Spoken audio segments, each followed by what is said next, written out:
मोक्षमार्गस्य नेतारं वेत्तारं कर्मभूभृतां ज्ञातारं विश्वतत्त्वानां वन्दे तद्गुणलब्धये वन्दे तद्गुणलब्धये वन्दे तद्गुणलब्धये।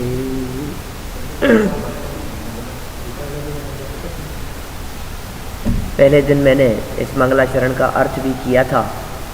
बहुत मार्मिक मंगलाचरण है अपने आप में।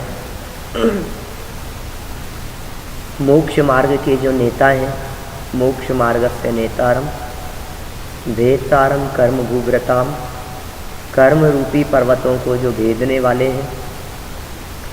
ज्ञातारम विश्व तत्वानाम, जो संपूर्ण विश्व तत्व को जानने वाले हैं।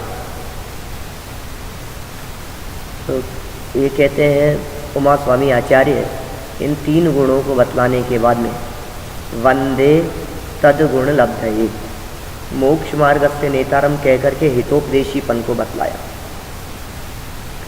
भेदतारम कर्म भूभृताम कहकर के वीतरागीपन को बतलाया और ज्ञातारम विश्व तत्वानाम कहकर के सर्वज्ञपने को बतलाया।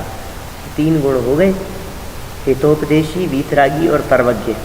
और कहा वंदे तद्गुण लब्धये, हे जिनेन्द्र देव आपके इन गुणों की प्राप्ति के लिए मैं आपको वंदन करता हूँ।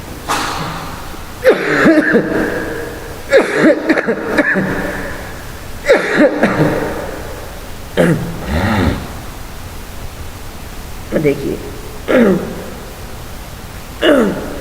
प्रतिदिन चल रही तत्वार सूत्र की इस चर्चा में आज 8वें अध्याय की चर्चा करनी है हमें। 8वां तत्व, 8वां अध्याय बंध तत्व का वर्णन करने वाला है। इस अध्याय में बंध की चर्चा होगी, पूरी कर्म बंध की चर्चा होगी। किस वजह से कर्म आते हैं ये चर्चा तो हम 6वें अध्याय में कर चुके हैं।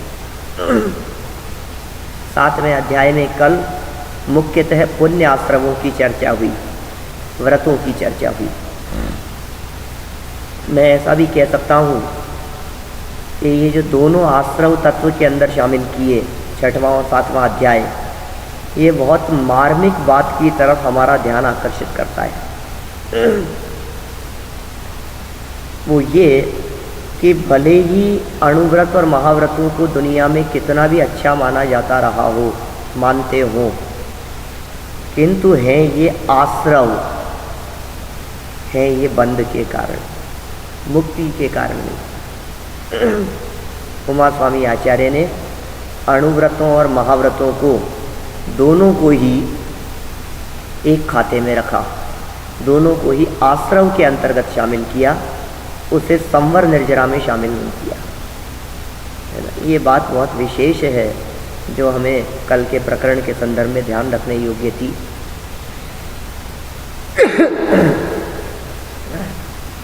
आज चर्चा बंध के बारे में प्रारंभ कर रहा है शिष्य कि बंधते कैसे हैं कर्म। आपने कहा था ना, विधि द्रव्य दात्र पात्र विशेषा तद विशेष है कि विधि से, द्रव्य से, दात्र से, देने वाले से, पात्र लेने वाले से दान में विशेषता पड़ती है। कल ऐसी चर्चा हुई थी। फिर अंत में ये कहा था भाई ये जो विशेषता पड़ रही है, इन विशेषताओं से क्या फल मिलता है और क्यों बंधते हैं कर्म, कैसे बंधते हैं। तो पहला सूत्र कहते हैं मिथ्या दर्शन अविरति प्रमाद कषाय योगा बंध हेतुवः। मिथ्या दर्शन, अविरति, प्रमाद, कषाय और योग, ये कहते हैं बंध हेतुवः, ये बंध के हेतु हैं। बंध के 5 प्रत्यय कहे हैं यहाँ। प्रत्यय कारण, हेतु मतलब कारण। मिथ्या दर्शन से कर्म का बंध होता है, अविरति से कर्म का बंध होता है, प्रमाद से कर्म का बंध होता है, कषाय से कर्म का बंध होता है, योग से कर्म का बंध होता है। आप जानते हैं इन 5 को। मिथ्या दर्शन माने उल्टी मान्यता, अविरति माने संयम नहीं होना, प्रमाद अवस्था, प्रमाद अवस्था स्वरूप में स्थिर नहीं होना तो प्रमाद है। कषाय तो क्रोधाधिक है ही, और योग मन वचन काय की चंचलता का नाम है, आत्म प्रदेशों की चंचलता का नाम है, ऐसा मानिए। मिथ्यात्व पहले गुणस्थान में, ऐसा कह सकते हैं मिथ्यात्व चौथे में चला जाता है। अविरति आंशिक की अपेक्षा से बात करें तो 5वें में चली जाती है। प्रमाद 7वें में चला जाता है। कषाय 10वें तक है, इससे ऊपर नहीं है। और योग 13वें तक है, 14वें में अयोग का है। इसका मतलब 13वें गुणस्थान तक योगों के कारण कर्म का आश्रव है, बंध है। कैसा आश्रव है, यह बात पीछे 6वें अध्याय में हमने देखी थी, जिसमें ये कहा था सकषाया अकषायो सांपरायिक एरियापथियो। सांपरायिक और इरियापथ 2 तरह आश्रव कहे थे।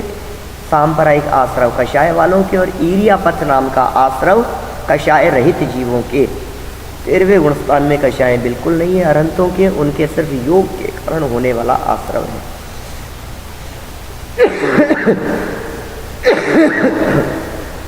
यह बात 11वें 12वें पर भी लागू होती है।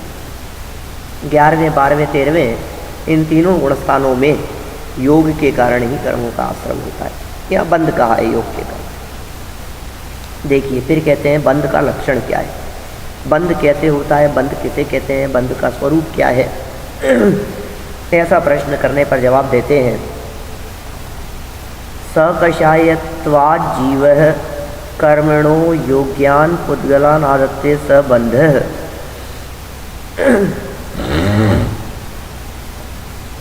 सकषायत्वात्, कषाय के साथ में, स माने सहित, कषायत्वात् कषाय के होने पर, कषाय के होने से, कर्मणो कर्म के, योग्यान योग्य, पुद्गलान पुद्गलों का, आदत्ते ग्रहण करना, सबंध है, बंध है। माने कषाय सहित होने पर कर्म के योग्य कार्माण वर्गणाओं का, पुद्गल परमाणुओं का आना, ग्रहण करना, वो बंध कहलाता है। क्लियर हुई बात। जब ये जीव कषाय भाव करता है तो कषाय भावों के करने पर बाहर में कार्माण वर्गणाएँ, वे कार्माण वर्गणाएँ पुद्गल के परमाणु जैसे होते हैं, मिट्टी के कण जैसे होते हैं, वे कण आते हैं और आत्म प्रदेशों के साथ में, आत्मा के साथ में चिपक जाते हैं। यह बंध कहलाता है। इस बंध के 4 भेद हैं। ये बंध कितने प्रकार का होता है, ऐसा पूछने पर उसका जवाब देते हैं कि यह बंध 4 प्रकार का होता है। प्रकृति स्थित्य अनुभाग प्रदेशास तद्विधयः, इतनी विधि से है, 4 विधि से होता है बंध। प्रकृति, स्थिति, अनुभाग और प्रदेश, इन चारों का स्वरूप मैं बतलाता हूँ आपको। वर्णन और विस्तार तो इन चारों का इतना है कि ये जो पुस्तक है ना, इस पुस्तक से 3 गुना मोटी पुस्तक, एक नहीं ऐसी 7 पुस्तकों में इन 4 प्रकार के बंधों की चर्चा है।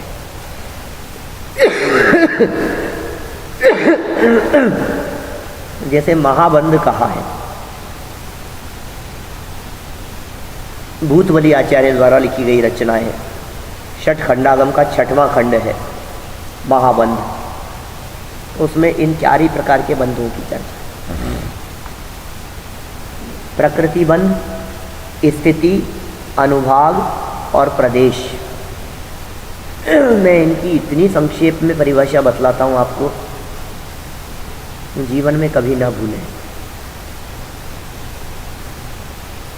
शास्त्रों में नहीं मिलेगी। प्रकृति बंध किसे कहते हैं? बहुत सरलता से देखिए आप। हम बोलते हैं कर्मों की प्रकृतियाँ, ज्ञानावरणी की इतनी प्रकृतियाँ हैं, दर्शनावरणी की इतनी है। तो प्रकृति रूप से उन कर्मों का बट जाना, जो कर्म आए हैं उनमें से किसी की ज्ञान को ढकने की प्रकृति है, स्वभाव है। प्रकृति माने स्वभाव। किसी कर्म की ऐसी प्रकृति है जो शरीर संरचना में सहयोगी होता है, किसी कर्म की ऐसी प्रकृति है जो बाधा उत्पन्न करने में निमित्त बनता है। बस इस तरह से प्रकृति के हिसाब से उन कर्मों का बट जाना वो प्रकृति बंध है। ठीक है, क्लियर है। दूसरा कहा स्थिति। स्थिति माने होता है टाइम। जो कर्म बंधे हैं उन कर्मों में टाइमर लगाए, कितने समय बाद में वो फल देंगे। तो जितने समय बाद में वो फल देंगे, उदय में आएंगे, वो क्या कहलाता है? कौन सा बंध है? स्थिति। फिर नेक्स्ट है अनुभाग। अनुभाग माने होता है रस। अनुभाग माने होता है फल, रिजल्ट। जो कर्म बंधे थे, ज्ञानावरणी, दर्शनावरणी आदि, जितनी स्थिति थी, जब तक उनका काल नहीं आएगा तब तक तो वे फल नहीं देंगे। काल को किसने निर्धारित किया? स्थिति बंध ने। अब स्थिति आने पर, उदय काल आने पर, टाइम आने पर वो कर्म कैसा फल देंगे, इसका नाम है अनुभाग बंध। ठीक है। और अंत में कहा प्रदेश। प्रदेश कहते हैं कर्म परमाणुओं की संख्या को। कितने कर्म आए थे? मैं तो ऐसा समझाता हूँ, आत्मा के प्रदेश और कर्म परमाणु दोनों का आपस में बंधना तो प्रदेश बंध है। प्रदेशों का चिपकना। प्रदेश माने होते हैं एरिया, क्षेत्र, जगह। आत्मा का एरिया और कर्म का दोनों बंधे। ये प्रदेश बंद हुआ, अलग अलग बट गए। ये प्रकृति बंद हुआ, कितने समय के लिए बंधे, वो स्थिति बंद हुआ, कैसा फल देंगे, या अनुभाग बंद हुआ। ठीक है। ये 4 प्रकार के बंध इस जीव के होते हैं। इन 4 प्रकार के बंधों में जो प्रकृति और प्रदेश बंध थे वो तो होते हैं योग से, आत्म प्रदेशों की चंचलता से। उसका कोई मतलब भी नहीं है, उससे हमारे को सुख दुख भी नहीं होता। आ गए, बंध गए, बट गए, अपने क्या तकलीफ है। हाँ, अब जो स्थिति और अनुभाग बंध है ये होते हैं कषाय से। 4 बंध थे, 2 भागों में बांट दिए। प्रकृति प्रदेश बंध योग से, स्थिति और अनुभाग बंध कषाय से। तो जब कषाय करते हैं तो नक्की होगा कषाय भाव से कि इसका रिजल्ट कैसा आएगा बंधे हुए का। बाकी तो परमाणु है। ठीक है ना।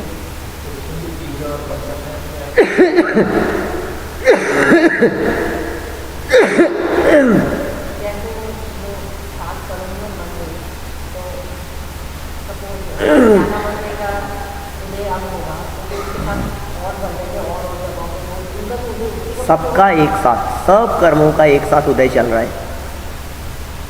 अभी हमारे वर्तमान में 8 कर्मों का उदय चल रहा है। ज्ञानावरणी कर्म के उदय से ज्ञान प्रभावित है, दर्शनावरणी कर्म के उदय से दर्शन, निद्रादिक का भी उदय चल रहा है। फिर मोहनी कर्म के उदय से श्रद्धा की विपरीतता और कषाय भाव। भले मंद हो, जनवाणी के सामने बैठे हैं, कषाय भले मंद हो, लेकिन अभाव नहीं हुआ है, उदय उनका निरंतर चल रहा है। अंतराय कर्म भी चल रहा है उदय। किसी भी चीज़ का भोजन नहीं कर रहे हो तो भोगांतराय का उदय है वर्तमान में। जो भी काम नहीं हो रहा है, जिसमें बाधा है, उसका उदय चल रहा है।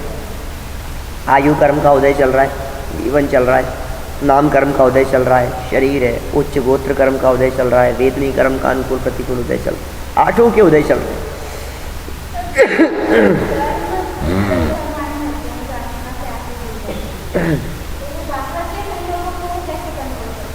निमित्त नैमित्तिक संबंध है, बहुत निमित्त नैमित्तिक संबंध है। आप सोचिए ना, कितने संबंध देखे जाते हैं। मौसम ठंडा होता है, हमारे को ठंड लग रही है, स्विच ऑन करते हैं, लाइट जल जाती है। अग्नि के ऊपर कोई चीज़ रखते हैं, गर्म हो जाती है। दूर से भी प्रभावित हो जाते हैं। कितने निमित्त नैमित्तिक संबंध। सर पे मुंह से गोली खाते हैं, पेट में जाती है और सर का दर्द ठीक होता है। दर्द सर का कैसे दूर हुआ? निमित्त नैमित्तिक संबंध बहुत घने हैं, जिनकी वजह से ये कार्य होते हुए देखे जाते हैं। अभी तो शिष्य को 8 कर्मों के नाम भी याद नहीं है। वो कहता है प्रकृतियों के मूल भेद कौन से हैं। प्रकृति मतलब क्या, मैं समझा नहीं। तो आचार्य देव प्रकृति समझा रहे हैं। 4 प्रकार की प्रकृति है। 4 प्रकार की नहीं, 8 प्रकार की। आद्यो, आद्यो मतलब पहले वाला, जो 4 बंद कहे थे ना, प्रकृति, स्थिति, अनुभाग, प्रदेशास, तद्विधय, ऐसा सूत्र दिया था। उसमें आद्यो स्टार्टिंग वाले का नाम क्या था? प्रकृति, शुरू वाला, पहले वाला। ज्ञान दर्शनावरण, ज्ञान दर्शनावरण वेदनीय मोहनीय आयुर्नाम गोत्रांतरायः। ज्ञान दर्शनावरण वेदनीय मोहनीय आयुर्नाम गोत्रांतरायः। ज्ञानावरण, दर्शनावरण, ये 2 तो हैं आवरण। फिर वेदनीय 3 नंबर पर, फिर मोहनीय 4 नंबर, फिर आयु, नाम, गोत्र और अंत में अंतराय। ये 8 कर्म हैं। अब इनके बोले ज्ञानावरणी कर्म तो फिर यदि सभी के बंध रहा है तो फिर सब एक जैसे ही होता होगा। फिर क्या सबके सब कर्म बंध रहे हैं, आप कह रहे हो सबके बंधते हैं? तो नहीं नहीं, इनमें भेद बहुत है सबके, एक एक के बहुत बहुत भेद है। और टोटल कर्म प्रकृतियाँ 148 हो जाती है। यहाँ नाम कर्म के 93 की जगह पिंड प्रकृतियों को लेकर के 42 प्रकृतियाँ बतलाई है, तो 148 नहीं होगी, इतनी कम हो जाएगी। देखिए 5 नंबर का सूत्र इनके भेद की संख्या बतलाने वाला सूत्र है।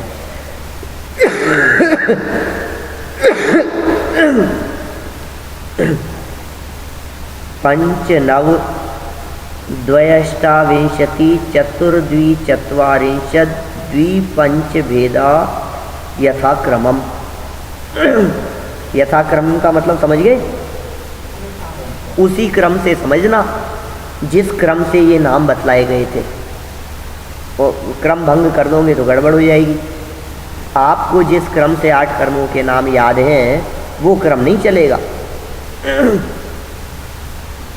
आप तो नाम घातिया घातिया के क्रम से बोलते हो, ज्ञानावरणी, दर्शनावरणी, मोहनी, अंतराय, वेदनी, आयु, नाम, गोत्र, ठीक है ना? वो नहीं, ज्ञानावरणीय, दर्शनावरणीय, वेदनीय, मोहनीय, फिर आयु, नाम, गोत्र और अंतराय, ये सीरियल है। देखो पंच माने 5, माने ज्ञानावरणी कर्म के 5 भेद हैं।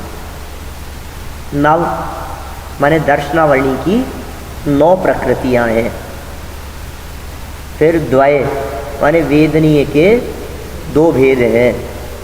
अभी ये मत पूछना आपकी कौन कौन से हैं, नहीं पूछना ही मत, अभी शिष्य पूछेगा वो तो फिर जवाब देंगे आचार्य उसका।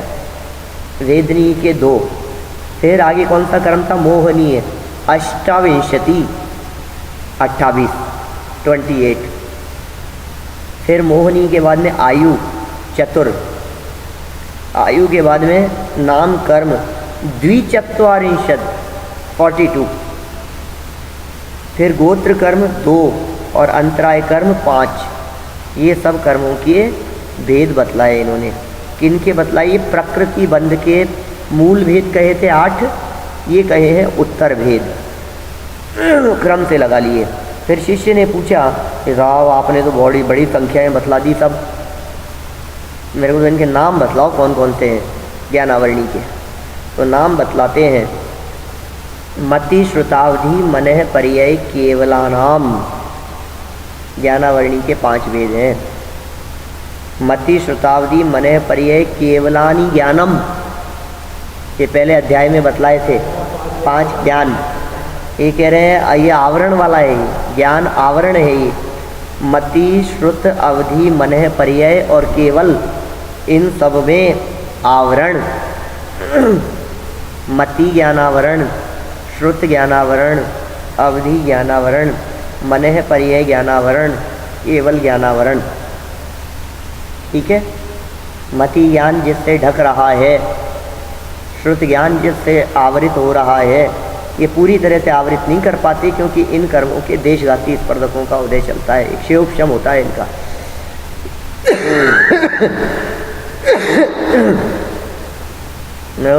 ठीक है, ये 5 हो गए इसकी। हाँ नहीं, औरों के भी होता है। हाँ सबके होता है। बस श्रुतम मति पूर्वम एक सूत्र आया था, श्रुतम मति पूर्वम, उसका अर्थ था श्रुत ज्ञान मति ज्ञान पूर्वक होता है, इतना समझना। हाँ असंगी जीवों के भी होता है, 2 इंद्रिय 4 इंद्रिय जीवों के भी होता है। प्रश्न किया दर्शनावरणी कर्म के 9 भेद कौन से हैं? ज्ञानावरणी कर्म का मतलब तो समझ में आता है सबको, अपन ने की भी थी चर्चा इन सब के बारे में, वैसे थोड़ी थोड़ी। तो ज्ञान ढका ज्ञानावरण, ठीक है ना।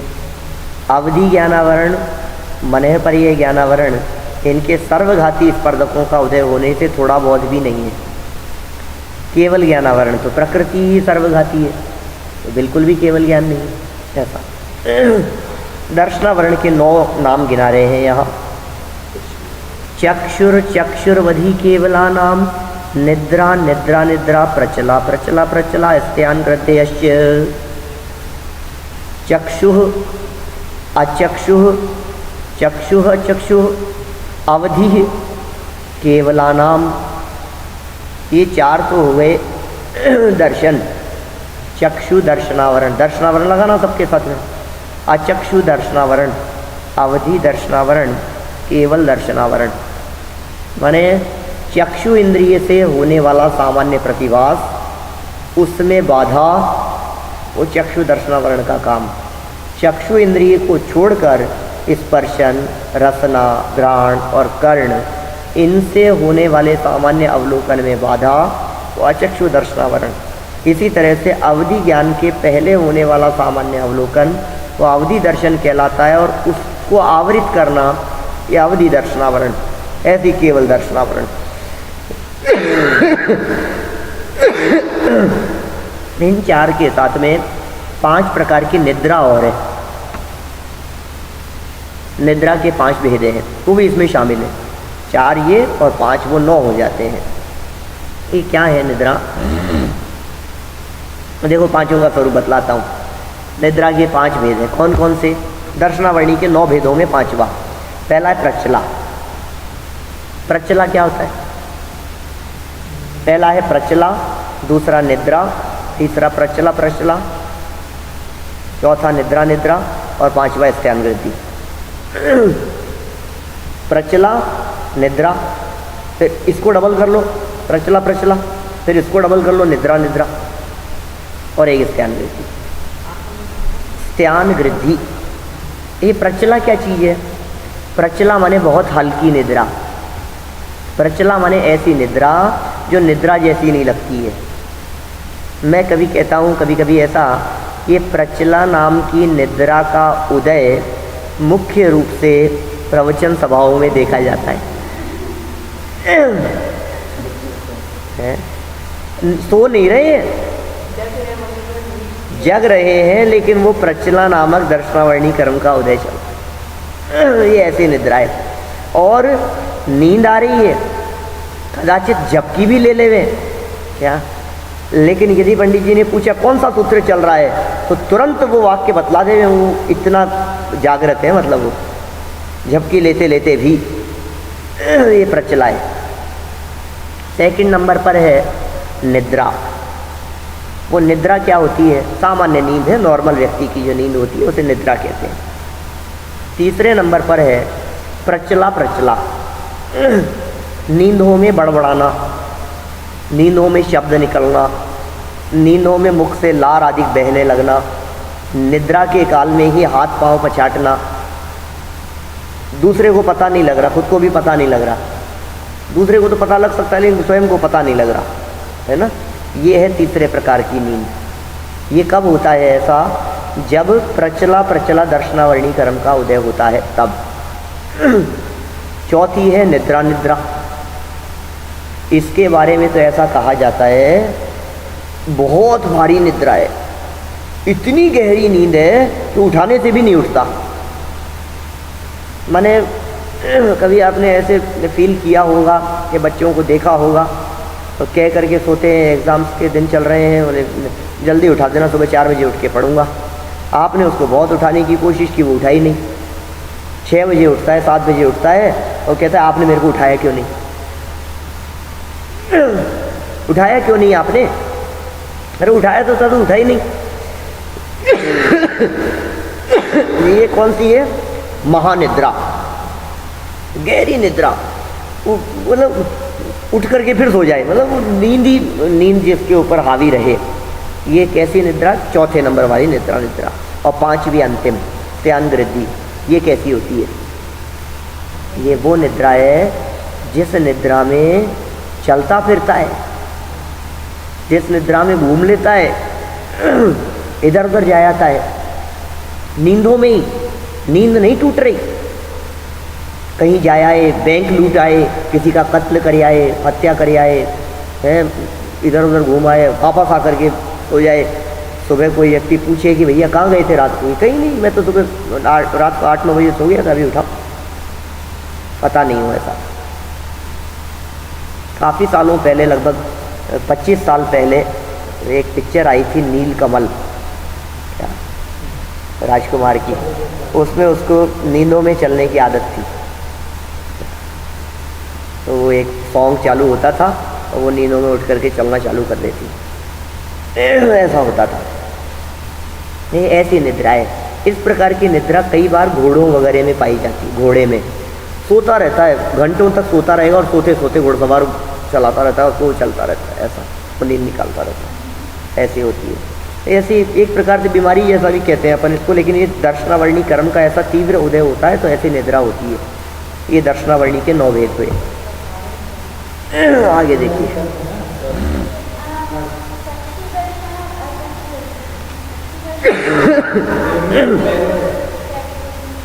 सामान्य अवलोकन, बस वेद इतने वो गिनाए हैं आचार्यों ने, और कोई हेतु नहीं।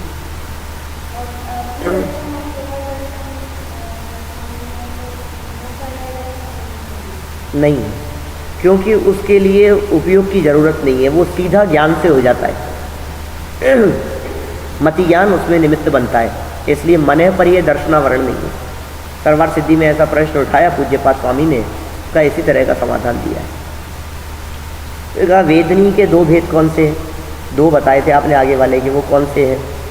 सद असद वेद्ये, सद असद वेद्ये, सद और असत वेद्य, वेदन, सद असत वेदन, साता अनुकूलता का वेदन और प्रतिकूलता का वेदन। साता और असाता, ये वेदनीय कर्म के 2 भेद हैं। माने जिस कर्म के उदय से शारीरिक और मानसिक संतुष्टि, सेटिस्फेक्शन मिले, अच्छा इजी फील कर रहे हो, तो साता वेदनीय कर्म का उदय है।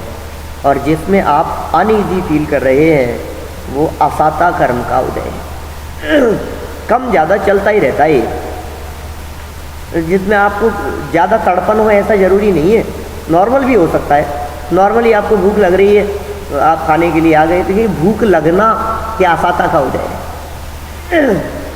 आपको उसमें तकलीफ नहीं हो रही क्योंकि आपकी इच्छा हुई और सामने आ गई चीज़, आप बैठ गए खाना खाने के लिए, लेकिन जो भूख लगी थी ये वेदनी कर्म था। देखिए अब मोहनी कर्म के 28 भेद बतलाते हैं। बहुत बड़ा सूत्र है, तत्वार सूत्र के सूत्रों में, बड़े सूत्रों में इसकी गिनती है। कुछ ही सूत्र हैं जो इतने बड़े बड़े हैं। एक सूत्र ये है मोहिनी कर्म के भेद वाला, एक सूत्र है वो जो अपन ने 16 करण भावनाओं वाला, एक है 22 परिचयों वाला, एक था देवगति के जीवों, सौधर्म ईशान शांत कुमार महेंद्र ब्रह्म ब्रह्मोत्तर लांत कापिष्ट शुक्र महाशुक्र सतार सहस्त्रारेश वानत प्रारण अच्युतियोर नवसु ग्रवेकेशु विजय वैजयंत जयंता पराजितेशु सर्वार सिद्धोचय। क्या चौथे अध्याय का सूत्र था। हमने बहुत वर्षों पहले 20 से भी ज़्यादा 22 साल पहले करीब याद किया था तत्वार सूत्र पूरा 357 सूत्र। देखिए अब ये मोहिनी कर्म के भेद बतलाते हैं। सूत्र ख्याल में आए और सूत्र का अर्थ आपके ख्याल में आ रहा है और फिर आप उसका पाठ करते हैं तो आपको पूरी विषय वस्तु ऐसे दिमाग में घूमती है जनागम की। क्या क्या विषय?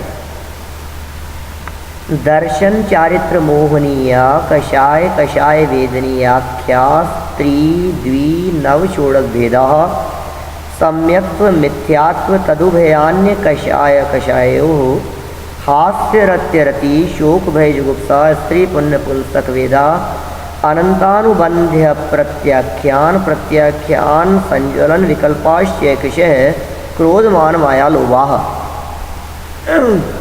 अब 28 भेद गिनाए हैं इसमें। कैसे? दर्शन चारित्र मोहनीय, सबसे पहले तो 2 दर्शन चारित्र मोहनीय माने दर्शन मोहनीय और चारित्र मोहनीय, 2 भेद। फिर अकषाय और कषाय वेदनीय। अकषाय मोहनी या है ना, यह अकषाय और कषाय वेदनीय। तो 4 बातें हो गई यहाँ तक। दर्शन मोहनीय, चारित्र मोहनीय, फिर उसमें अकषाय वेदनीय और कषाय वेदनीय। फिर कहते हैं इनकी संख्या त्रि द्वि नव षोडश भेदा। 4 बातें कह दी।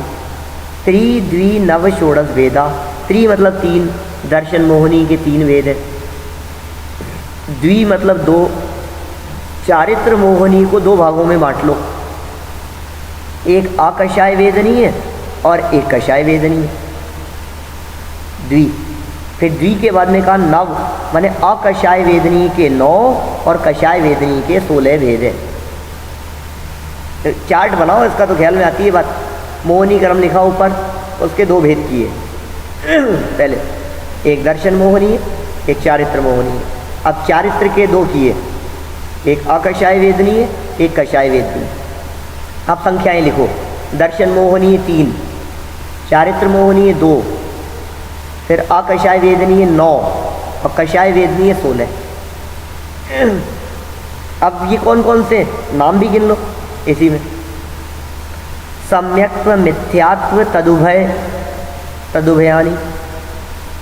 सम्यक्त्व मिथ्यात्व और तदुभय माने मिथ्यात्व, सम्यक मिथ्यात्व और सम्यक्त्व मोहनीय।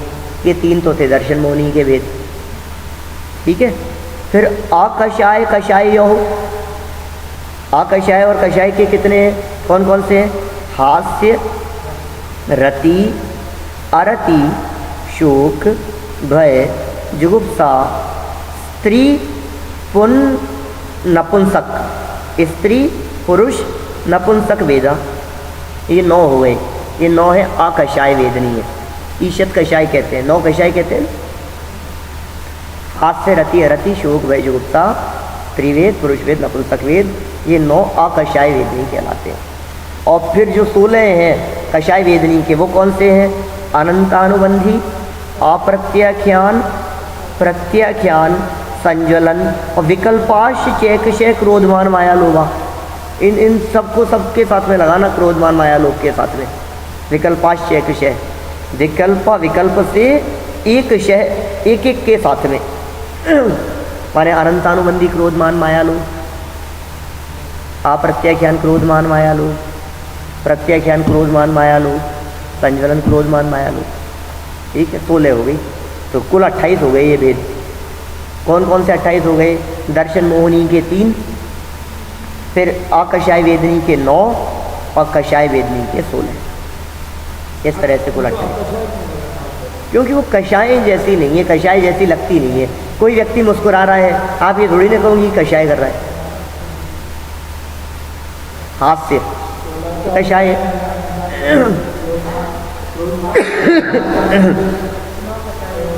देखिए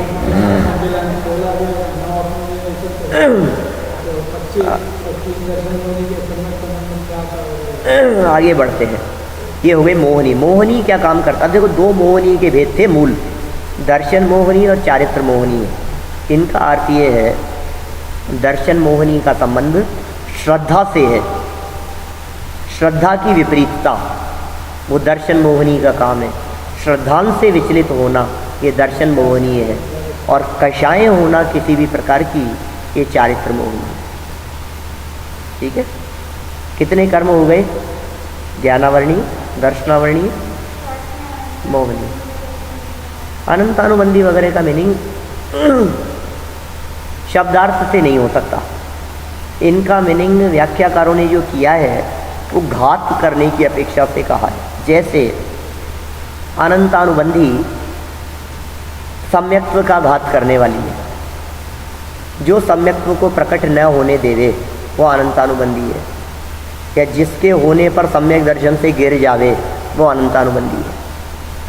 अप्रत्याख्यानावरण देश चारित्र नहीं होने देती, मतलब देश चारित्र का घात करती है। प्रत्याख्यानावरण सकल चारित्र न होने देवे या सकल चारित्र का घात करे। संज्वलन जो यथाख्यात चारित्र न होने देवे या यथाख्यात चारित्र का घात करे। फिर भी इन कषायों की तीव्रता मंदता के आधार पर इनके 4 तरह के एग्जाम्पल दिए हैं शास्त्रकारों ने, उनसे इनका स्वरूप बड़ा स्पष्ट होता है। 4 लाइन में बताता।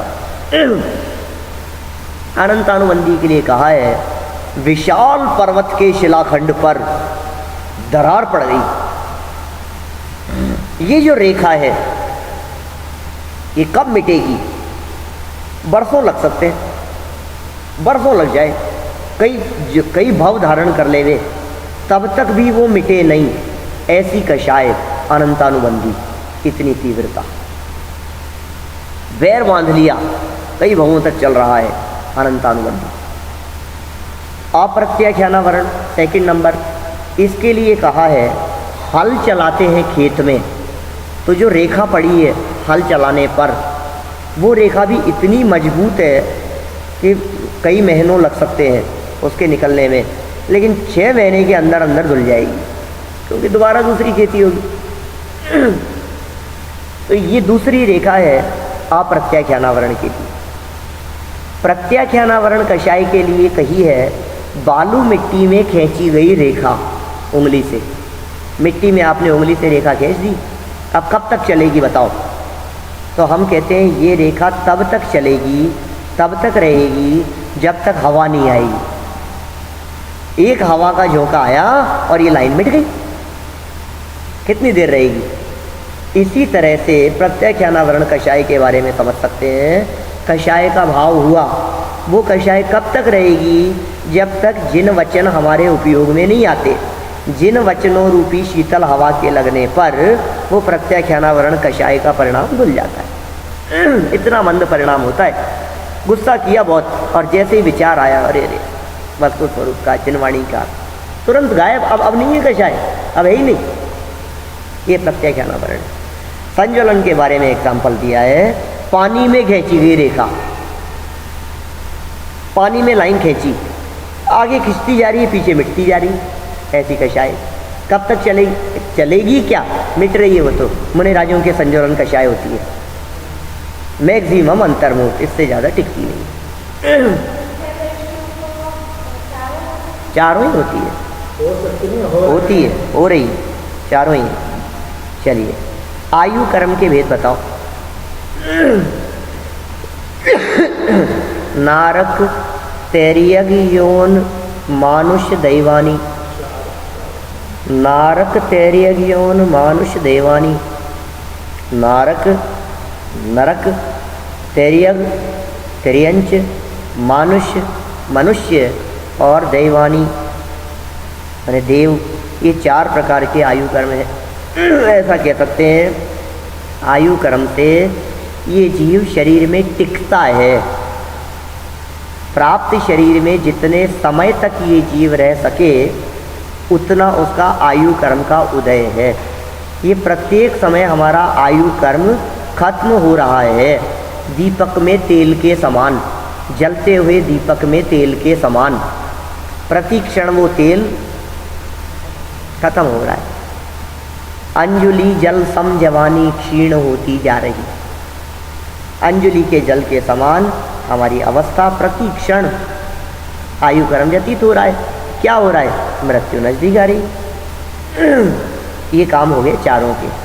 जिस कर्म के उदय से जैसा शरीर मिले वैसा आयु कर्म जानना चाहिए। एक व्यक्ति के साथ में एट ए टाइम 2 आयु कर्म काम कर सकते हैं मैक्सिमम। एक तो प्रेजेंट जिस आयु को हम भोग रहे हैं, ठीक है, ये तो चल रहा है उदय आयु कर्म का, और दूसरा आयु कर्म हो सकता है जो हम हमारे इसी जीवन में भविष्य के लिए बांधते हैं। ख्याल में आ रही है बात? वो आयु कर्म हमारे वर्तमान आयु के त्रिभाग में बंधता है। ये जो बंध और उदय का अंतर है ये समझ लो 1 सेकंड में, एक वाक्य छोटा सा।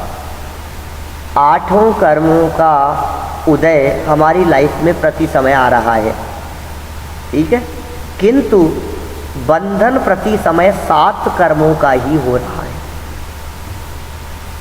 आयु को छोड़कर। आयु का जीवन में एक ही बार बंधन होता है, एक अंतर्मुक्त के लिए बस। पूरी लाइफ में कभी भी आ जाए वो समय, और वो आयु क्या बंधेगी? अगले जन्म में कितने समय के लिए रहना है, कहाँ जा कर के वो आयु कर्म।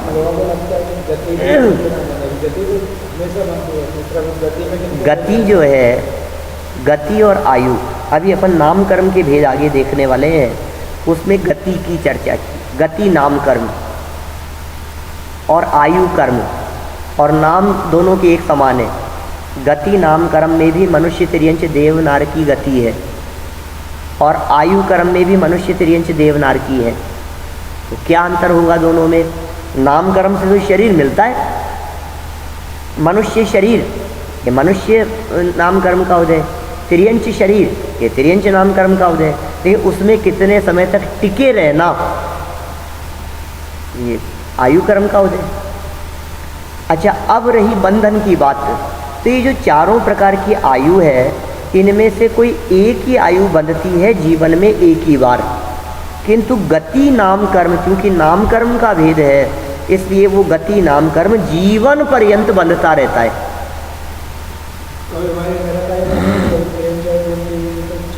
गति गति सब बंध रही है हमारे परिणामों के हिसाब से। कभी नरक गति, कभी तिर्यंच गति, कभी देव गति, कभी मनुष्य गति, परिणामों के हिसाब से बनती रहती। अब सुनो, अब ये जो बंधी है, ये बंधने के बाद जिस समय आयु कर्म का बंधन हो गया, जैसे वर्तमान में 90 साल की आयु है हमारी, इसके त्रिभाग में आयु कर्म की पोजीशन आएगी। 3 हिस्से करना बराबर बराबर। 2 पूरे हो जाने पर तीसरे के पहले समय नई आयु बनती है, वो टाइम आता है। हमारे 60 लेकर के आए थे इस जन्म में, 60 के 3 हिस्से करो, 20 20 20, तो 40 में पहला टाइम आएगा। 40 पूरे हो जाने के बाद नेक्स्ट जो 20 है उसका पहला समय, मतलब वही 40 के बाद वो अंतर्मुक्त का टाइम होगा जिस समय आप अगले भव के लिए आयु बांधेंगे। 90 हो तो 60 हो जाएगा, ठीक है ना, 81 हो तो 54 हो जाएगा। अब फिर क्या होगा, उसमें यदि आयु नहीं बंधी इन केस, तो बचे हुए के फिर 3 हिस्से कर लो। फिर 2 पूरे होने के बाद तीसरे भाग में, फिर भी नहीं तो फिर बचे हुए के तीसरे भाग में, फिर भी नहीं तो बचे हुए के तीसरे भाग में। ऐसे 8 चांस मिल सकते हैं। अंतिम अंतर्मुहूर्त में आयु बंधती है, जाने के पहले आयु बांधेगा ही। मुझे ये कहना है, मान लीजिए पहले त्रिभाग में आयु बन गई, हमें यहाँ जीना है 90 साल तक, आयु बन गई 60 वर्ष की उम्र में। अब जो 60 वर्ष की उम्र में आयु बंधी, तो आगे 30 साल तक जो नामकर्म में जो गति बंधेगी वो आयु के अनुसार ही बंधेगी, आयु वाली ही, अब बदलेगी नहीं वो।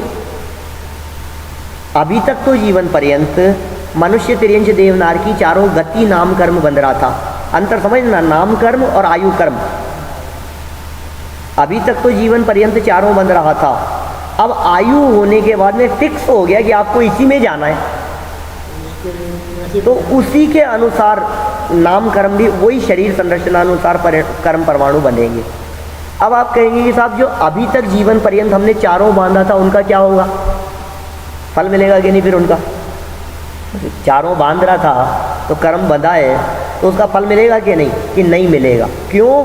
क्योंकि जो आपने आयु कर्म बांधी है वहाँ जाएगा तो बाकी की 3 गतियाँ जो थी उनका स्थिबुक संक्रमण हो जाता है उस गति रूप से। स्थिबुक संक्रमण कहते हैं पूरा का पूरा द्रव्य चेंज हो गया, उस रूप, उस कर्म रूप बदल गया और वो उस रूप से होकर के फलित होता है। ऐसा स्वरूप है इनका।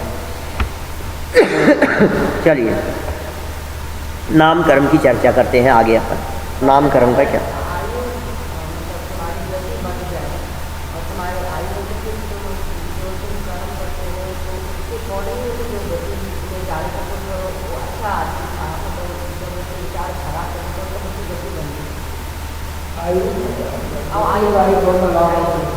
तो अब जो बाकी की जिंदगी है तो गति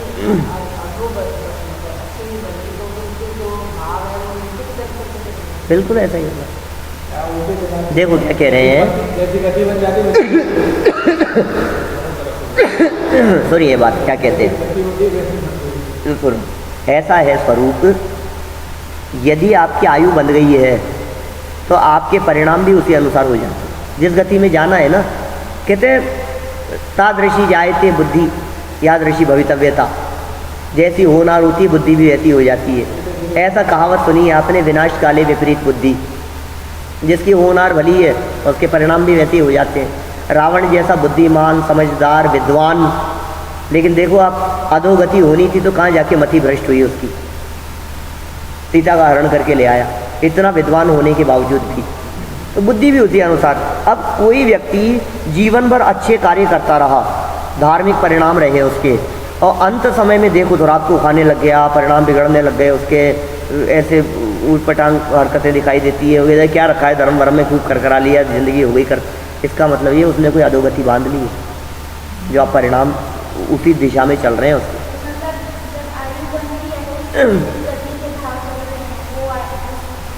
हाँ, उसकी आयु बंध जाती है, फिर उसी में जाएगा वो, और बाकी की बची हुई पूरी लाइफ वो उसी के अनुसार परिणाम चलेंगे।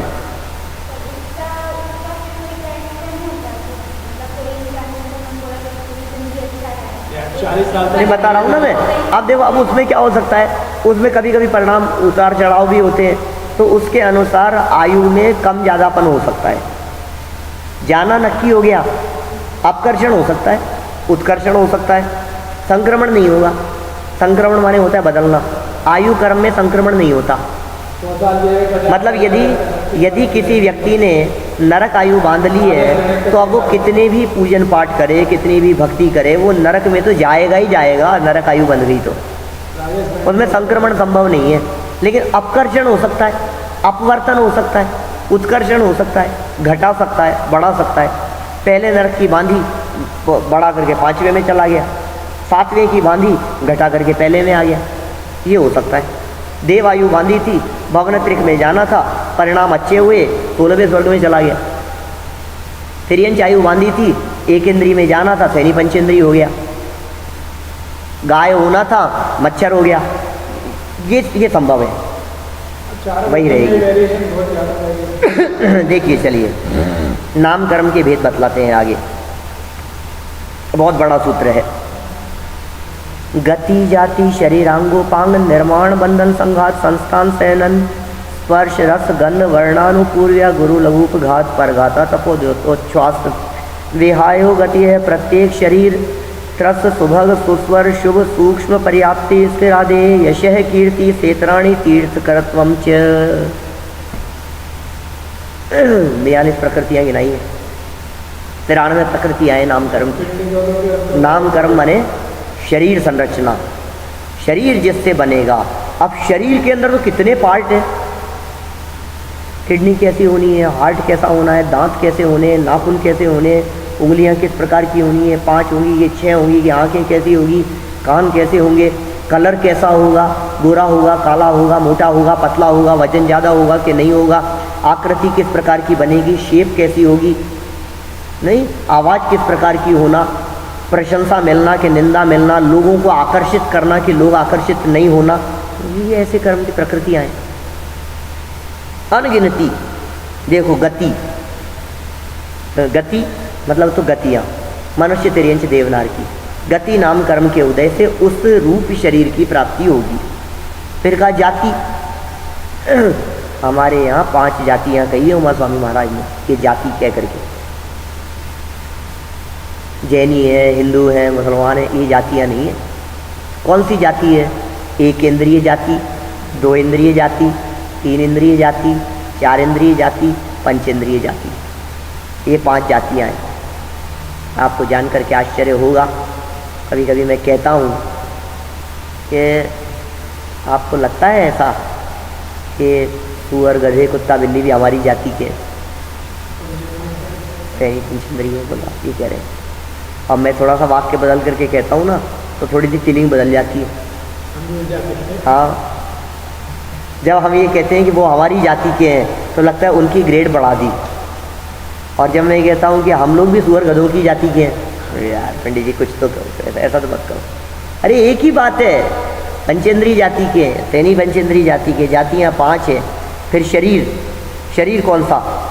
5 शरीर बतलाए थे पीछे दूसरे अध्याय में, औदारिक, वैक्रिय, कारक, तेजस, कारणानी, शरीराणी, 5 प्रकार के शरीर हैं। हमारा औदारिक शरीर है।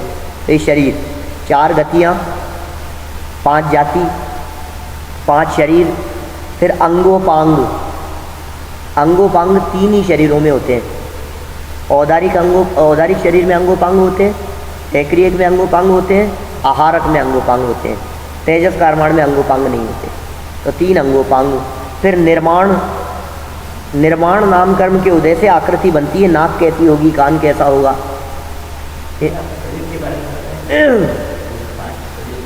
ये तो आपको दूसरे अध्याय वाला प्रवचन सुनना पड़ेगा, है ना। काफ़ी विस्तार से शरीरों की ही चर्चा थी उसमें। हमारा जो हड्डी खून मांस वाला शरीर है, ये औदारिक शरीर कहलाता है। जिसमें हड्डी खून मांस नहीं होता है, ऐसा देवों का शरीर, वो वैक्रियक होता है। रिद्धिधारी मुनिराजों के मस्तक से निकलने वाला पुतला आहारक शरीर होता है। शरीर में तेज प्रदान करने वाला जो एक तेजस है, वो तेजस शरीर है। और ज्ञानावरणादि 8 कर्मों को कारवाण शरीर कहते हैं। ठीक है, ये हो गया शरीर, अंगोपांग हो गया। फिर निर्माण, निर्माण के भी 2 भेद हैं, एक तो स्थान और एक संख्या। ये निर्माण नाम कर्म के 2 भेद हैं। आँख, उंगलियां कितनी होना और कौन से स्थान पर होना, ठीक है ना, ये निर्माण नाम कर्म। फिर बंधन, इन सब का बंधना। संघात माने इन परमाणु गैप नहीं होना, जो कर्म परमाणु है ना, पुद्गल परमाणु औदारिक के, इनको बहुत कसावट होना, ये संघात। संस्थान शब्द का अर्थ होता है आकार। 6 प्रकार का आकार कहा है कि कोई ठिगना होता है, कोई लंबा होता है, कोई नीचे से भारी, ऊपर से पतला, ऊपर से पतला, नीचे से भारी, ऐसा 6 प्रकार के कहें संस्थान। ठीक है ना, समचतुरक संस्थान। ठीक है, ऐसे ही सहनन, सहनन क्या चीज़ है? ताकत। 6 सहनन है, वज्र वृषभ नाराज सहनन, वज्र नाराज सहनन, ठीक है ना, नाराज सहनन, अर्ध नाराज सहनन, कीलक, कुंडक सहनन, सब कहे हैं। 6 प्रकार के सहनन। कितनी ताकत है आप में। फिर स्पर्श, हाथ में, शरीर में कोमलता कैसी होना, स्पर्श कैसा होना, वो रस, टेस्ट कैसा होना, उसका रस कैसा होना, ये भी है। चखो चाहे मत चखो, है ना, लेकिन उसमें रस है, गंध भी है शरीर की और कलर भी है शरीर का। अनुपूर्वी, अनुपूर्वी 4 होती है, ये सब लगेंगे। सैनन 6 है, संस्थान 6 है, संघात 5 है, बंधन 5 है, ठीक है ना। स्पर्श, रस, गंध, ये सब इस तरह से लगते हैं। ये सब क्या,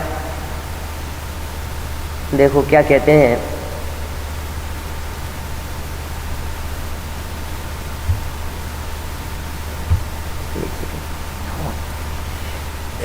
अनुपूर्वी कहलाते हैं गत्यानुपूर्वी।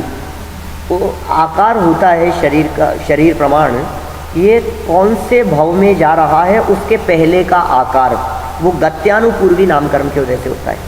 जैसे नरक भव में जा रहा है, यहाँ से जाएगा नरक में जाएगा, तो रास्ते में विग्रह गति के काल में ये शरीर छोड़ देने के बाद दूसरा शरीर प्राप्त करने के पहले क्या आकार रहेगा, वो गत्यानुपूर्वी नामकरण, अनुपूर्वी नामकरण के उदय से नरक गत्यानुपूर्वी कहलाएगा।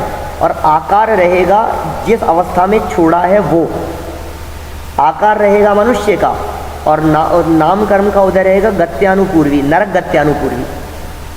तिर्यंज में जा रहा है, तिर्यंज गत्यानुपूर्वी, बैठे बैठे मरा है तो आत्मा बैठे बैठे ही निकलेगा। कई लोगों की ऐसी मान्यताएं होती है, तो कहते हैं इनका जीव तो नाक में से निकला है, इनका जीव मुंह से निकला है, और साहब आँखें खुली की खुली रह गई, हमें लगता है इनका पूरा जीव आँखों से निकला है। ऐसा नहीं होता कुछ भी, सर्वांग से निकलता है आत्मा। जिस शेप में आप बैठे हुए हैं, लेटे हुए हैं, खड़े हुए हैं, आड़े टेढ़े सिर से जिस शेप में है उसी शेप में निकलते हैं पूरे के पूरे आत्मा के प्रदेश। तो आकार रहेगा, वो आकार की स्थिरता, वो आकार वहाँ जाकर के बदलेगा जहाँ पहुँचना है।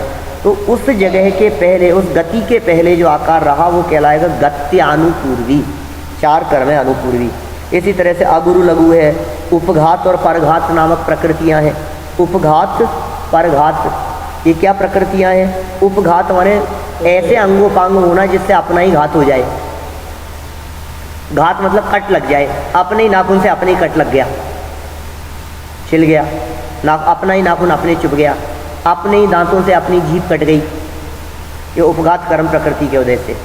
परघात कर्म प्रकृति के उदय से अपने अंगोपांग आदि इस तरह के होना जिससे दूसरों का घात होवे। क्रूर पशुओं वगैरह के इस तरह का मुख्य रूप से परघात कर्म प्रकृति देखी जाती है।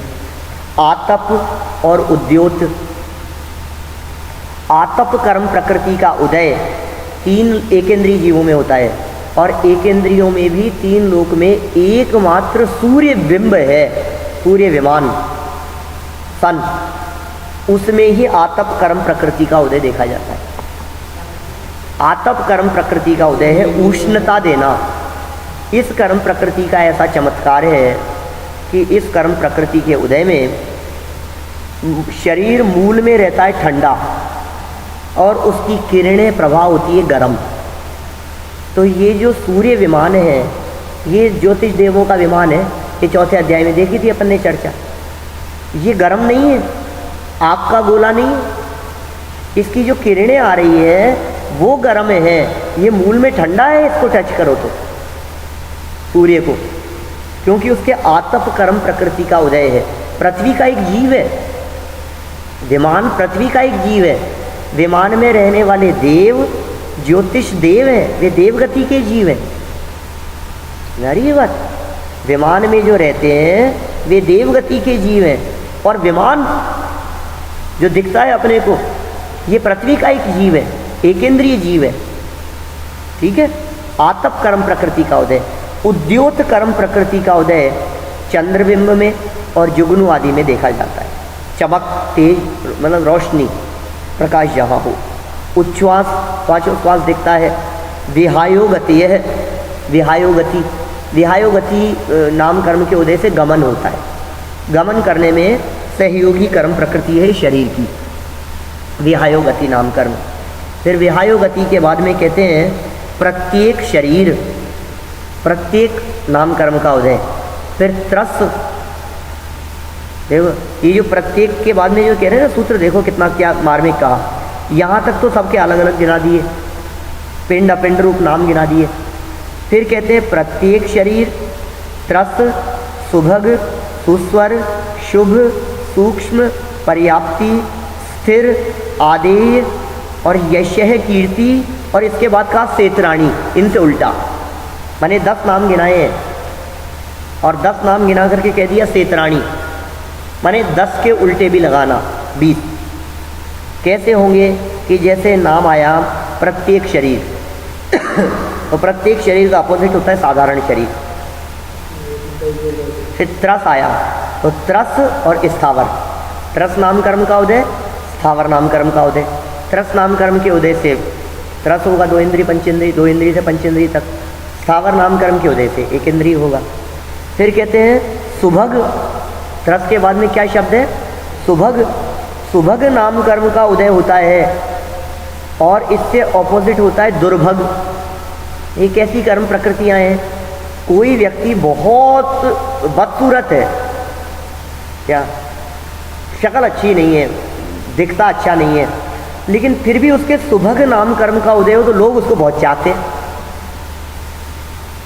चल जाए, सुभग नाम कर्म की प्रकृति के उदय से लोग आपको चाहते हैं, और दुर्भग नाम कर्म की प्रकृति के उदय से दूर भगाते हैं।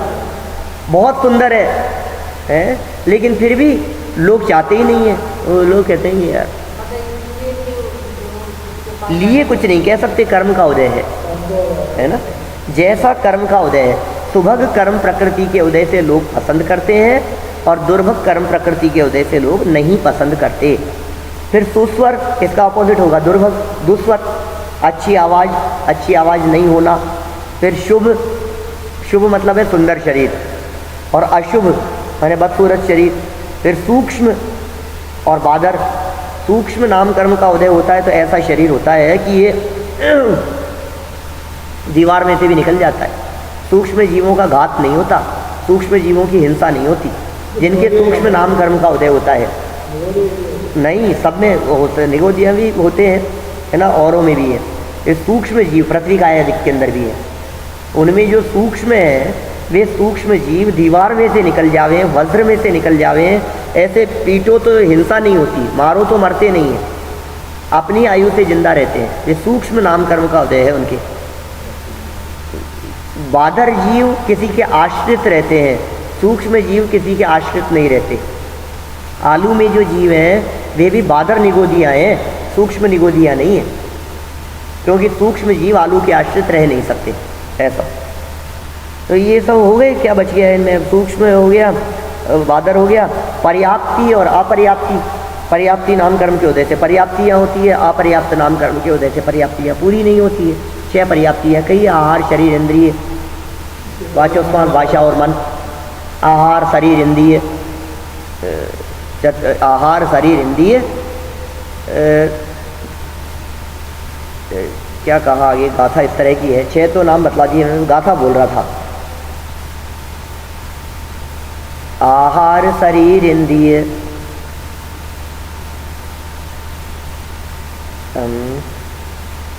आण पाण भासमणो, चत्तारी पंच छप्पीय, इंद्रिय विलसन्नीणम। ऐसी गाथा है गोमटसार में, 6 पर्याप्तियों का स्वरूप बतलाने के लिए। बहुत मार्मिक गाथा है। चलिए खैर, पर्याप्तियाँ इस तरह की हो गई। फिर स्थिर रहना, अस्थिर चलायमान तत्व होना। फिर आदेय अनादेय, यशस कीर्ति और अयशस कीर्ति, इस तरह ये 20 हो गई। और अंतिम कई तीर्थंकर नाम कर्म प्रकृति। यशस कीर्ति कर्म प्रकृति का उदय होता है तो यश प्रशंसा मिलती है, और अपयश कीर्ति कर्म का उदय होता है तो निंदा मिलती है। ऐसा स्वरूप है। बोलो, बड़ा विचित्र प्रकार की है स्थिति है। आदेय नाम कर्म के उदय से प्रभा होती है, तेज, और अनादेय कर्म प्रकृति के उदय से तेज नहीं होता। आदेय अनादेय। यशस, देखो यशस कीर्ति कर्म का उदय होता है तो काम खोटा हो और प्रशंसा मिले।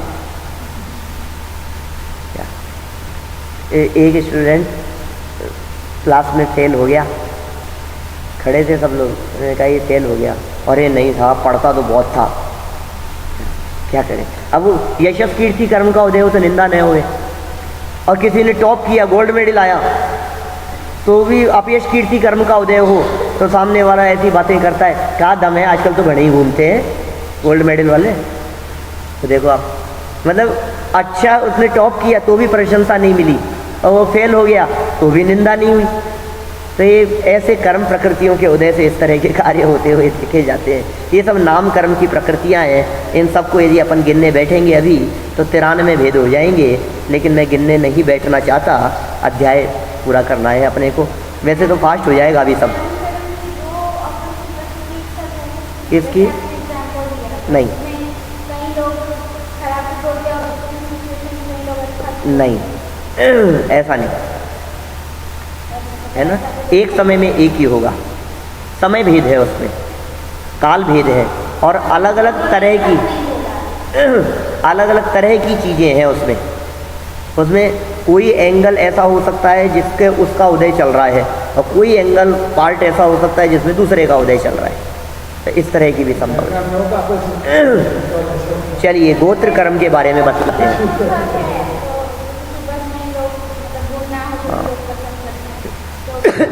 जिस समय, भाई ऐसा है ना, जिस समय कोई व्यक्ति पसंद कर रहा है उस समय शुभ कर्म प्रकृति का उदय है, जिस समय नहीं कर रहा है उस समय दुर्भग कर्म प्रकृति का उदय है। एट ए टाइम तो नहीं होता है ना दोनों। देखिए उदय बदलता रहता है इस तरह का। गोत्र कर्म के बारे में कहते हैं उच्चैर नीचैश्च, उच्च और नीच, ये दो गोत्र कर्म हैं जो उच्च कुल और नीच कुल की प्राप्ति में समर्थ होते हैं। उच्च गोत्र और नीच गोत्र, बस ये इतना सूत्र हो गया। आगे अंतराय कर्म के भेद बता दो। अंतिम है ये 8वां अंतराय कर्म। कितने कहे थे? संख्या में 5 कहे थे। तो कहते हैं दान लाभ भोगोपभोग वीर्याणाम, दानांतराय, लाभांतराय, भोगांतराय, उपभोगांतराय, वीर्यांतराय। वो अलग चीज़ है ना। ये यहाँ जो कह रहे हैं वो अपन ने उसमें पढ़े थे दूसरे अध्याय में, वो सुनना। वहाँ दान देने में बाधा उत्पन्न होना, ये बंद की बात चल रही है। हमने दान देने में बाधा की, बांध लिया। किन कारण से बांधे थे? विघ्न करणम अंतरायस्य, 6वें अध्याय में देखा था। आपने दूसरे के विघ्न किया इसलिए अंतराय बांध लिया था। अब इनका उदय आता है, फल मिलता है, तो अपने साथ में वैसी परिस्थिति बनती है। दान देना चाह रहा हूँ फिर भी नहीं दे पा रहा हूँ, दे ही नहीं पाया। मैं सोच करके गया था शिखर जी जाऊँगा तो इतना पैसा दे करके आऊँगा, निकला ही नहीं दे पाया। लाभ प्राप्त होना है, नहीं हो पाया। बहुत दिनों से मन में थी कि अभी तो ये बने, इडली डोसे बने, और देखो आप आज बन रहे हैं। बहुत समय में 3 महीने से कह रहा हूँ मैं, बहुत मन में थी खाने की, तो आज बने हैं। और शाम को आए और तबीयत ऐसी बिगड़ी, भोगांतराय कर्म का उदय, ऐसा कुछ नहीं खा पाए। बोलो, भोग में अंतराय। भोग और उपभोग 2 शब्द हैं। वन टाइम यूज जो चीज़ होती है वो कहलाते हैं भोग, और वापस रीयूज जिनको किया जाता है उन वस्तुओं का कहलाता है उपभोग। जैसे कपड़े हैं, गहने हैं, बर्तन हैं, गाड़ी है, मोबाइल है, ये सब उपभोग की चीज़ें हैं। और जो रीयूज नहीं आवे ऐसी खाद्य सामग्री विशेष रूप से, वो कहलाती है भोग। तो भोग, उपभोग और शक्ति ताकत की बात है। तो ये सब अंतराय कर्म के 5 भेद कहे। ये सब किसके भेद चल रहे थे? आद्यो, फर्स्ट वाले के। वापस आना चैप्टर के स्टार्ट में। शिष्य पूछता है कि अच्छा साहब, ये तो सब आपने भेद तो बतला दिए, तो आपने जो है ना वो प्रकृति बंध की बात कही थी, वो दूसरा बंध था स्थिति बंध, उसका क्या है मैटर? स्थिति बंध किसे कहते हैं? बोले टाइम पीरियड। बोले कितना कितना होता है? कौन सा कर्म कितने टाइम पीरियड के लिए बंधता है? दिमाग घूम जाएगा, इतने इतने समय के लिए बनता है। एक एक को बतलाते हैं। देखो आप, सबसे पहले आदितस्तीसृणामंतरायस्य च 30 सागरोपम कोटि कोटि यह परास्थिति है। आदितस्त्रीसृणामंतरायस्य च 30 सागरोपम कोटि कोटि यह परास्थिति। 30 सागरोपम, 30 माने 30, सागरोपम 30 सागरोपम, और कोटि कोटि है माने कोड़ा कोड़ी, माने 30 कोड़ा कोड़ी सागरोपम, परा उत्कृष्ट स्थिति, माने ये मैक्सिमम स्थिति है 30 कोड़ा कोड़ी सागर तक की। किसकी? शुरू के 3 और अंतरायस्य च। शुरू के 3 कौन से? ज्ञानावरणी, दर्शनावरणी, वेदनीय। इसी क्रम से, जिस क्रम से नाम बतलाए थे, ज्ञानावरणीय, दर्शनावरणीय, वेदनीय। और अंतरायस्य च, और अंतराय कर्म भी 30 सागरोपम कोटा कोटि कोटि है। 30 सागर, 30 माने 30, सागरोपम। और सागर कैसा होता है, ये तो वही गड्ढा करके निकालो उसको। एक दिन की थी शायद थोड़ी बहुत चर्चा बतलाई थी हल्की फुल्की। कुल मिलाकर के ज्ञानावरणी, दर्शनावरणी, वेदनी और अंतराय कर्म की स्थिति बंध 30 सागर का है। सप्ततिर्मोहनीयस्य, सप्ततिर माने 70, 70 कोड़ा कोड़ी सागर मोहनीय कर्म की उत्कृष्ट स्थिति है। ठीक। विंशतिर नाम गोत्रयो, नाम और गोत्र कर्म की कितनी स्थिति है कि विंशतिर, विंशति माने 20। हाँ, इतने समय तक कर्म का उदय चलता रहेगा कंटिन्यूअसली, ऐसा ही कर्म का उदय है। ये तो कब से आना चालू होगा, एक कोड़ा कोड़ी सागर की स्थिति वाला कर्म होता है तो उसका आबाधा काल होता है 100 वर्ष, माने 100 वर्ष तक तो डिस्टर्ब नहीं करेगा वो। एक कोड़ा कोड़ी सागर, फिर घटाना सबके ऊपर, जैसे 70 कोड़ा कोड़ी सागर का मोहनीय कहा, सप्ततिर मोहनीयस्य, तो कितना होगा कि मिनिमम 7000 वर्ष का आबाधा काल होगा। 7000 वर्ष बाद में वो कर्म उदय में आना शुरू होगा। फिर उदय में आना शुरू होकर के कब तक उदय में आता रहेगा कि 70 कोड़ा कोड़ी सागर तक उदय में आता रहेगा। हाँ, बाद के परिणामों से आप उनमें आकर्षण कर सकते हो, उनमें संक्रमण कर सकते हो, उनको निर्जरित कर सकते हो पुरुषार्थ के दम पर, ये सब फैसिलिटीज़ हैं आगे। लेकिन अभी तो इनकी स्थिति इतनी है, परा स्थिति की बात चल रही है, मैक्सिमम स्थिति इतनी है। ये कर्म मैक्सिमम बंधे तो इतनी स्थिति के लिए बन सकता है। फिर विंशतिर नाम गोत्रियो, नाम गोत्रियो विंशति, नाम और गोत्र कर्म 20 सागर के लिए बनता है। त्रयस्त्रिंशत सागरोपमान्यायुष्य है। त्रयस्त्रिंशत माने 33, 30 कोड़ा कोड़ी सागर। हाँ ऐसा है, चलता है ना उसमें, फिर वो चेंज होते रहे। मैंने कहा तो सही, बहुत सारे उसमें उत्कर्षण अपकर्षण संक्रमण आदि की फैसिलिटीज है। त्रयस्त्रिंशत सागरोपमान्यायुष्य है। अब ये इसमें सागर जोड़ दिया इन्होंने, कुछ नहीं। त्रयस्त्रिंशत माने 33। अब इसमें कोड़ा कोड़ी नहीं लगेगा आयु क्रम में। मैक्सिमम आयु 33 सागर की ही होती है, जो या तो होती है सर्वार्थ सिद्धि में देवगति के जीवों में, और नारकियों में होगी तो 7वें नरक के नारकी के मैक्सिमम होवे तो 33 सागर हो सकती है, मिनिमम होवे तो 22 सागर भी हो सकती है। पीछे पढ़ चुके हैं अपन 4थे अध्याय में नारकी और देवों की आयु के संदर्भ में, लेकिन इन्होंने तो उत्कृष्ट आयु कर्म की स्थिति बताई। ठीक है, चलो आगे बढ़ो। अपरा 12 मुहूर्ता वेदनीयस्य। अपरा, परा माने थी उत्कृष्ट, और अपरा है मतलब जघन्य। वेदनीय की कितनी? 12 मुहूर्ता, 12 मुहूर्त की आयु वेदनीय कर्म, 12 मुहूर्त की स्थिति वेदनीय कर्म की हो सकती है। तो सबका आवाज़ काल का टाइम फिक्स है उसी के अकॉर्डिंग। हाँ, जिनकी एक कोड़ा कोड़ी सागर से कम स्थिति होती है उनका आवादा काल अंतर्मुहूर्त होता है। जैसे आपने बताया कि एक कोड़ा कोड़ी की सब, हाँ हाँ, उसके रेशो में ही होगा, जो भी रेशो है उसी रेशो से आगे वालों का, और कम वालों का अंतर्मुहूर्त होता है।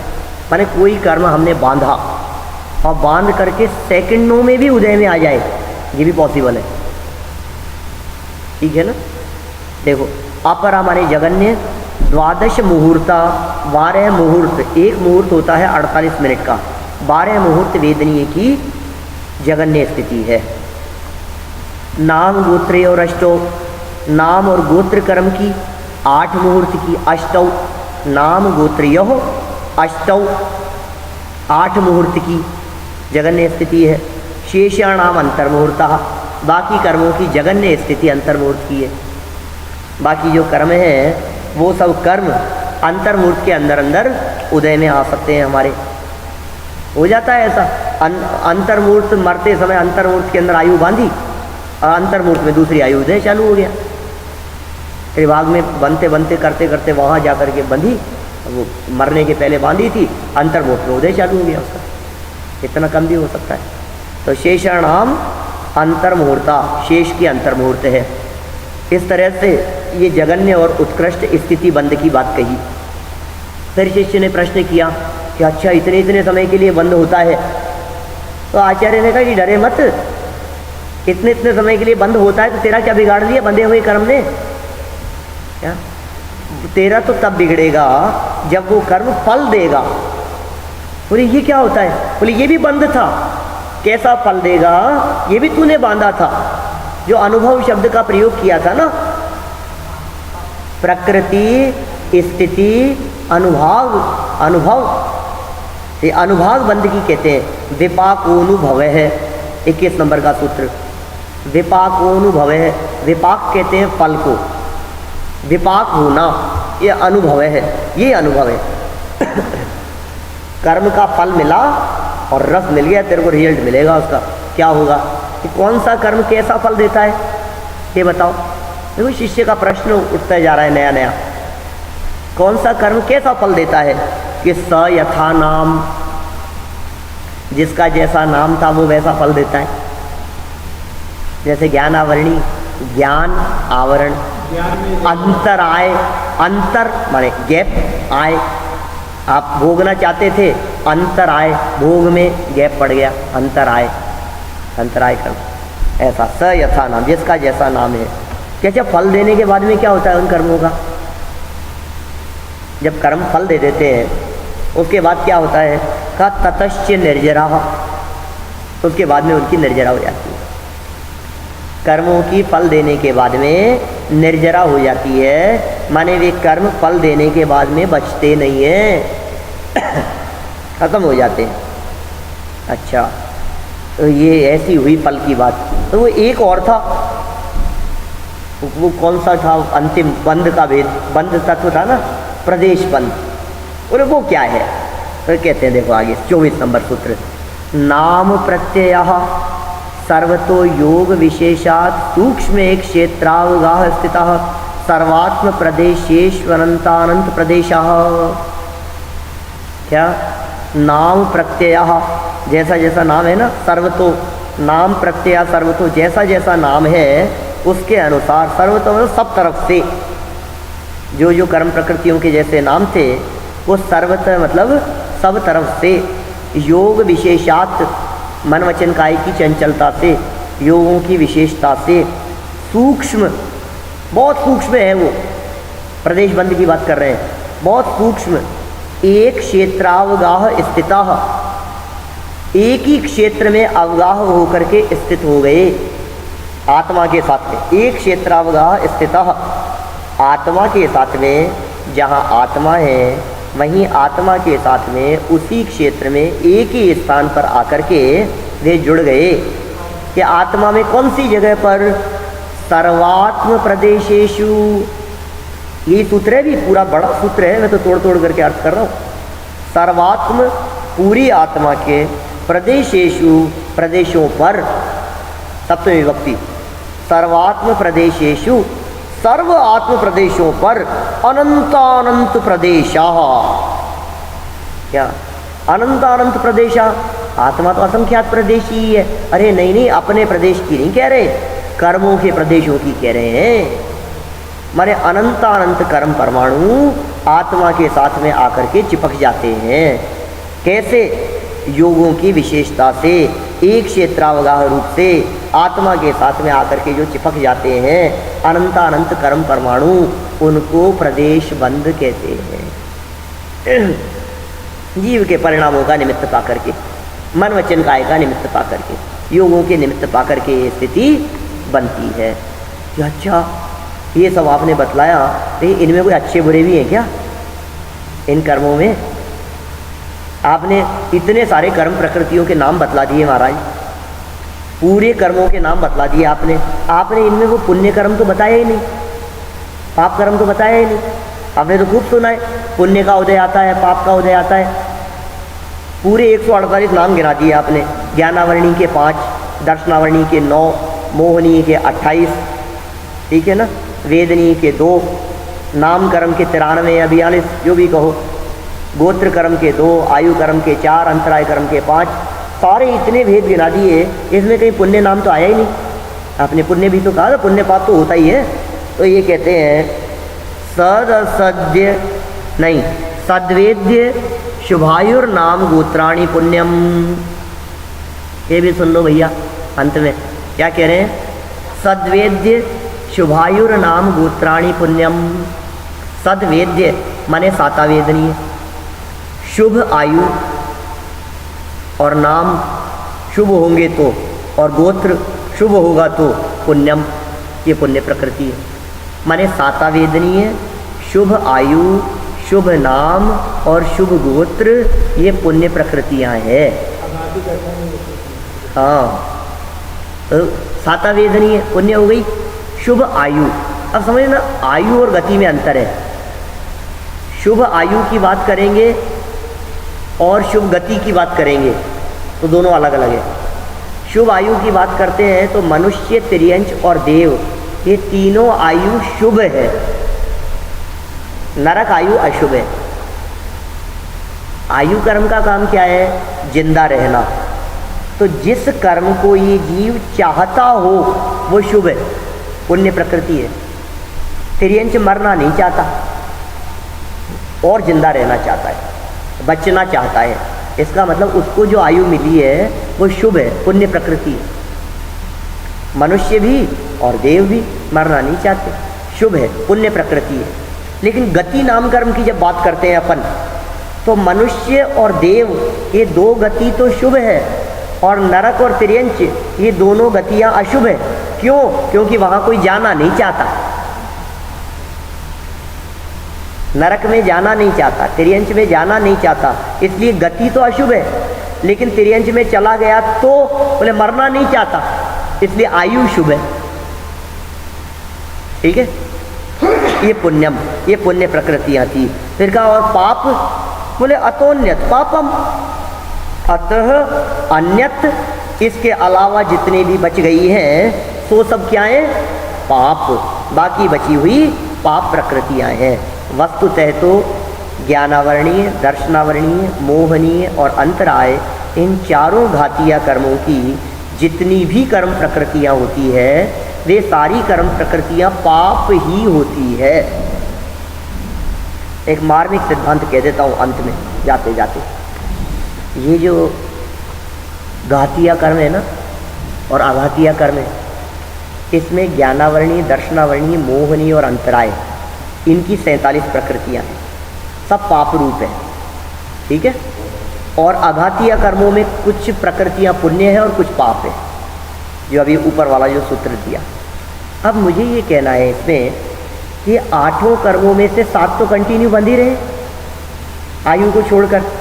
इसका मतलब ये आप कितनी भी पूजन कर लो, ज्ञानावरणी भी बंध रहा है, दर्शनावरणी भी बंध रहा है, मोहनी अंतराय भी बंध रहा है, कितना भी स्वाध्याय कर लो, इसका मतलब ये है आपके पाप कर्म का बंधन तो हर समय चालू है। इसलिए आचार्यों ने पुण्य पाप दोनों को एक समान इसलिए कहा है कि भैया इन पुण्य परिणामों से भी पाप बनता है।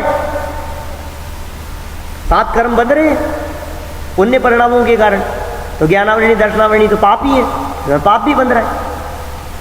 तो कोई व्यक्ति ये कहे कि पुण्य परिणामों से पाप बंध रहा है तो पाप परिणामों से भी तो पुण्य बन सकता है, ये ऐसा नहीं होगा। जब हमारे पाप परिणाम होते हैं तो अकेला पाप कर्म का ही बंधन होता है, और जब पुण्य परिणाम होते हैं तो आघातिया में तो कुछ पुण्य प्रकृतियां बंधती है और घातिया की पाप बनती है, पुण्य पाप दोनों बंधता है। इसलिए सच में तो पुण्य बंधन की चाह भी पाप बंधन की चाह है, इसलिए पुण्य पाप दो संसारा। योग सार की गाथा याद आती है, निज आत्मा जाने नहीं अर पुण्य ही करता रहे, तो सिद्ध सुख पावे नहीं संसार में फिरता रहे। आत्मा को नहीं जाना और पुण्य ही करता रहा तो संसार में फिरता रहेगा, मुक्ति की प्राप्ति नहीं होगी। इसलिए पुण्य पाप दोनों को समान जानो। फिर शिष्य ने प्रश्न किया कि महाराज ये तो इतने कर्म बतला दिए और इतनी समस्या, संसार परिभ्रमण का कारण और बंधन, इनसे कुछ छूटने का उपाय तो बतलाओ। बोले वो कल संवर निर्जरा तत्व का वर्णन आगे 9वें अध्याय में। तो इति तत्वार्थाधिगमे मोक्ष शास्त्रे अष्टमोध्याय है। इस तरह 8 अध्यायों तक की चर्चा अपन ने यहाँ संपन्न कर ली है। शेष कल केवल उमा स्वामी आचार्य की तो ये आचार का जो ज्ञान है तो कर्म